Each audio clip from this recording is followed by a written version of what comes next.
अगला चैप्टर है basics of verb. Basics of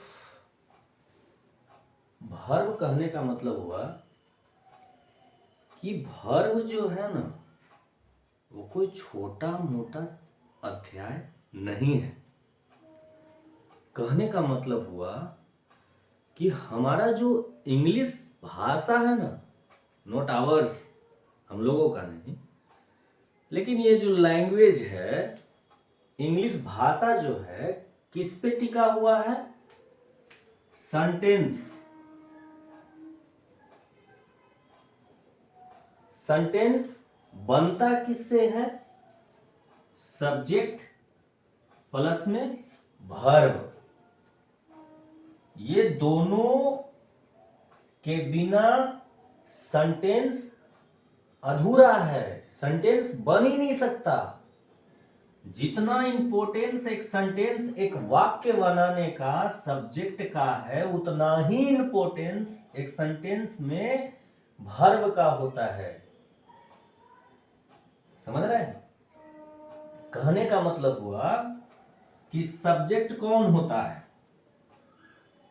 या तो वो कोई नाउन होगा, नहीं तो कोई प्रोनाउन होगा, है ना? उतना डिटेल में नहीं जाएंगे, बार बार हम डिटेल में भूल जाते हैं। Shortcut, verb. वर्ब जो है बहुत इंपॉर्टेंट है, बहुत। समझ रहे हैं? जैसे मैंने बोला मैं, दैट मीन्स आई। मैं समझ पाए क्या बोलना चाह रहा हूं? मैं क्या, मैं क्या? मैं पढ़ाता हूं। तो मैं क्या है? सब्जेक्ट है। पढ़ाना क्या है? वर्ब है। तो यही वर्ब के बारे में हम यहां बात कर रहे हैं कि जो वर्ब होता है वो दो प्रकार का होता है। वर्ब के बारे में जानना बहुत जरूरी है। दो प्रकार के होते हैं, एक्सिलरी वर्ब, या इसका दूसरा नाम है हेल्पिंग वर्ब। दूसरा है मेन वर्ब, नहीं तो इसी को बोलते हैं प्रिंसिपल वर्ब। एक्सिलरी वर्ब जो होता है दो प्रकार का होता है, प्राइमरी और मॉडल्स। प्राइमरी वर्ब जो होता है तीन प्रकार का होता है, be verb, do verb, have verb. Total auxiliary verb की संख्या 24 है और मेन वर्ब की संख्या काउंट नहीं की जा सकती है। क्यों? क्योंकि क्रिया एक थोड़ी है। पढ़ाना ही सिर्फ क्रिया थोड़ी है। पढ़ाना, लिखना, चलना, बोलना, हमारे पूरे शरीर के द्वारा जो भी क्रियाएं होती है या जितने भी मशीनरी हैं उनके माध्यम से जितने भी काम होते हैं वो सब के सब आपके मेन वर्ब के अंतर्गत आता है। पढ़ना, लिखना, सीना, चलना, बोलना, हंसना, मुस्कुराना, स्मेल करना, सुनना, स्माइल करना, हंसना, सब के सब मेन वर्ब। तो काउंट किया जा सकता है, उसका कोई निर्धारित संख्या नहीं है। लेकिन एक्सिलरी वर्ब की निर्धारित संख्या है जो है 24, जिसमें 11 आपका प्राइमरी है, प्राइमरी एक्सिलरी वर्ब, और दूसरा model axillary verb. Model axillary verb की संख्या 13 है, जिसमें 10 वो प्योरली मॉडल है। प्योरली मॉडल, मॉडल मतलब समझते हो ना, इसका कुछ अलग ही पहचान है। मॉडल किसको कहते हैं? हमारे समाज में देखते हैं, आसपास के लोगों में से जिनको भी देखते हैं आप, उसमें से कुछ लोग को कहते नहीं तो मॉडल लग रहा है। कैसे बोल देते हैं कि वो मॉडल लग रहा है? क्योंकि वो कुछ ना कुछ अलग किए हुए रहता है, कुछ अलग ढंग से पहने हुए रहता है, अलग ढंग से अपना चेहरा, अपना अदा दिखाता है, इसलिए वो मॉडल कह देते हैं। यहाँ भी वही है, ये जो मॉडल्स है ना, इसका अपना खुद का रूल है। ये खुद अपना रूल बनाए हुए, उसी वो अकॉर्डिंग, वो क्राइटेरिया फॉलो करिएगा तभी वो मॉडल्स वहाँ यूज हो सकता है। अदरवाइज वहाँ मॉडल्स नहीं यूज होगा। जैसे मैं एक एग्जाम्पल के तौर पर बताते हैं कि जैसे हम लोग बोलते हैं मे आई कम इन सर, तो मे का यूज करते हैं, आई एम कमिंग नहीं बोलते हैं। तो मे का यूज क्यों करते हैं? क्योंकि मे का 2-3 तरह से यूजेज होता है। मे का यूज जब किसी से आप रिक्वेस्ट कर रहे हो, आग्रह कर रहे हो, परमिशन ले रहे हो, तब किया जाता है। नहीं तो पॉसिबिलिटी बतलाई जाती है तब होता है। नहीं तो इसका उपयोग ऑप्टेटिव सेंटेंस में भी होता है। ऑप्टेटिव में जैसे मे यू लिव लॉन्ग, आशीर्वाद देते हैं ना, श्राप देते हैं ना, जा जी ले जिंदगी, नहीं करता ना वो कहावत है, सिमरन जा जी ले अपनी जिंदगी। तो जहां आशीर्वाद may you live long, may you die, ये सब में भी मे का यूज होता है। तो हम ज्यादा डिटेल में नहीं जाएंगे, शॉर्टकट में आते हैं कि प्राइमरी 11 होता है जिसमें से be verb, do verb, have verb होता है। मॉडल्स 13 होता है जिसमें प्योरली 10 गो मॉडल का काम, प्योरली मॉडल है वो।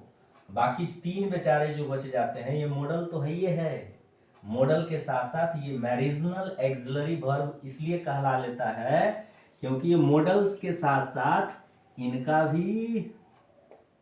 भी काम कर देता है, समझ रहे हैं? इसलिए तो ये आपके हो गए एक्सिलरी वर्ब। दूसरा मेन वर्ब। मेन वर्ब में जितने भी मेन वर्ब हैं वो 4 तरह से फंक्शन करते हैं। 4 तरह से कहने का मतलब हुआ कि जैसे अस्टेटिव वर्ब्स या डायनेमिक वर्ब्स। शॉर्ट एग्जांपल में आपको हम समझाते हैं। I know you, I love you, ये जो है ना अस्टेटिव वर्ब जो होता है वो डिनोट्स स्टेट, अवस्था को बतलाता है। और ये जो डायनेमिक वर्ब्स होता है वो कार्य को बतलाता है ना। स्टैटिक वर्ब्स अवस्था को बतलाता है, डायनेमिक वर्ब आपका कार्य को दर्शाता है। तो स्टैटिक वर्ब्स को कैसे हम पहचानेंगे कि जिसमें आईएनजी फॉर्म पॉसिबल नहीं है। कुछ कुछ ऐसे वर्ब्स हैं जिसमें आईएनजी फॉर्म नहीं लगता है, जो अवस्था को बतलाता है। जैसे आई एम अ टीचर, यहां पे आई एम अ टीचर, ये भी तो एक सेंटेंस है। तो इसमें वर्ब कौन है? एम। और एक सेंटेंस का रूल कहता है कि जिस सेंटेंस में मेन वर्ब नहीं है, एक्सिलरी वर्ब है, तो उस सेंटेंस का एक्सिलरी वर्ब ही आपका मेन वर्ब कहलाता है। तो यहां मेन वर्ब है यहां पर ये। तो ये क्या कर रहा है? एक अवस्था बतला रहा है। तो ये कैसा वर्ब हो गया? अस्टेटिव वर्ब्स हो गया। कुछ कुछ ऐसे वर्ब्स हैं जिसमें आईएनजी फॉर्म नहीं लगते हैं, तो वो भी वर्ब जो होते हैं अस्टेटिव वर्ब होते हैं। जैसे I know you, I hear you, I smell, है ना, मैं सूंघ सकता हूं। तो जितने भी, जैसे आई लव यू, लविंग नहीं होता, आई एम लविंग यू नहीं होता है, आई नोइंग यू नहीं होता, आई नोन होता है, आईएनजी नहीं लगता उसमें। तो जिसमें आईएनजी नहीं लगता वो भी अस्टेटिव वर्ब्स है। डायनेमिक वर्ब्स कौन होता है? जिसमें कार्य होता है। जैसे आई टीच यू, मैं पढ़ाता हूं, यहां पर कार्य हो रहा है, यहां अवस्था नहीं बताया जा रहा। आई एम ए टीचर अवस्था है, लेकिन ये आई एम टीचिंग यू, आपको यहां पर जो मेन वर्ब है टीच, लर्निंग, आप क्या काम कर रहे हो? लर्निंग का काम कर रहे हो, सीख रहे हो।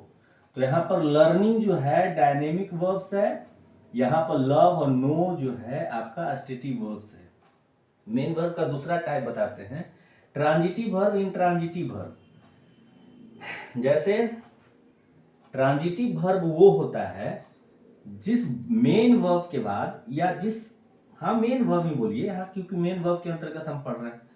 तो जो मेन वर्ब के बाद ऑब्जेक्ट नहीं होगा ना, वो ट्रांजिटिव है ना।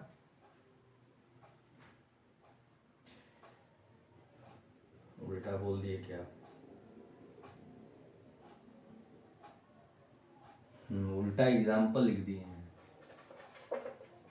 जिसमें मेन वर्ब नहीं होगा वो आपका इंट्रांजिटिव होगा, जिसमें मेन वर्ब मेन वर्ब के बाद जिसमें ऑब्जेक्ट है वो ट्रांजिटिव है, जिस मेन वर्ब के बाद ऑब्जेक्ट नहीं है वो आपका इंट्रांजिटिव वर्ब है।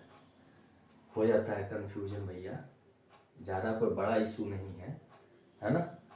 ज़्यादा कॉन्फिडेंट यहाँ पर इस वीडियो में देख रहे हो, इसमें थोड़ा सा ज़्यादा कॉन्फिडेंस दिखाने का कोशिश कर रहे हैं, जिसके वजह से थोड़ा सा हो जाता है माइंड से ऊपर नीचे।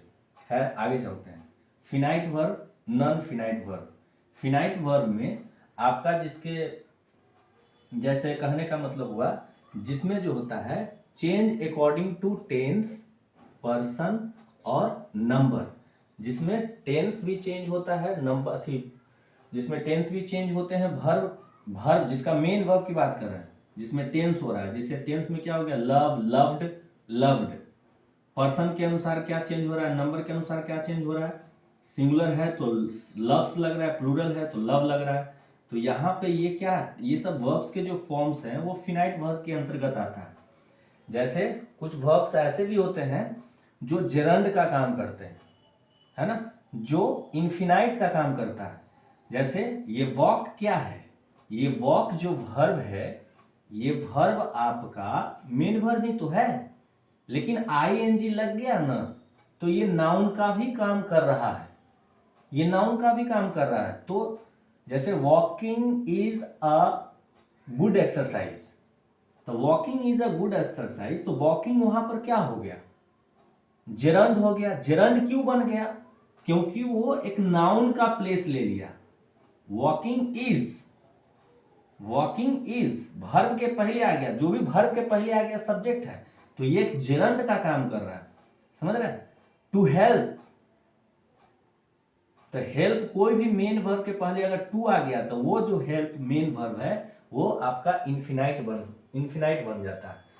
तो जो जेरंड के तरह मेन वर्ब काम करेगा, इन्फिनाइट के तरह काम करेगा, पार्टिसिपल के तरह काम करेगा, तो वो नॉन फिनाइट वर्ब्स होता है। एक रेगुलर वर्ब होता है, एक इरेगुलर वर्ब्स होता है। तो रेगुलर वर्ब्स में कौन हो गया, जिसमें ईडी लग करके V2 और V3 फॉर्म बनता है ना। और इरेगुलर वर्ब कौन हो गया, वर्ब्स कौन हो गया, जैसे गो है, वेंट है, गोन है, ठीक है। तो बेसिक्स ऑफ वर्ब में आपको हम ये बताने का कोशिश करेंगे कि एक्सुलरी वर्ब कितने हैं, कितने प्रकार के होते हैं, क्यों होते हैं, उसका फंक्शन क्या है, क्यों मॉडल से अलग है, मॉडल क्यों अलग है ना। इसके बाद हम आपको एक्सप्लेन करेंगे मेन वर्ब में, मेन वर्ब्स के अंतर्गत static verbs, dynamics verb, transitive verb, intransitive verb, finite verb, non finite verb, regular verb, irregular verbs के बारे में एक्सप्लेन करेंगे। सॉरी।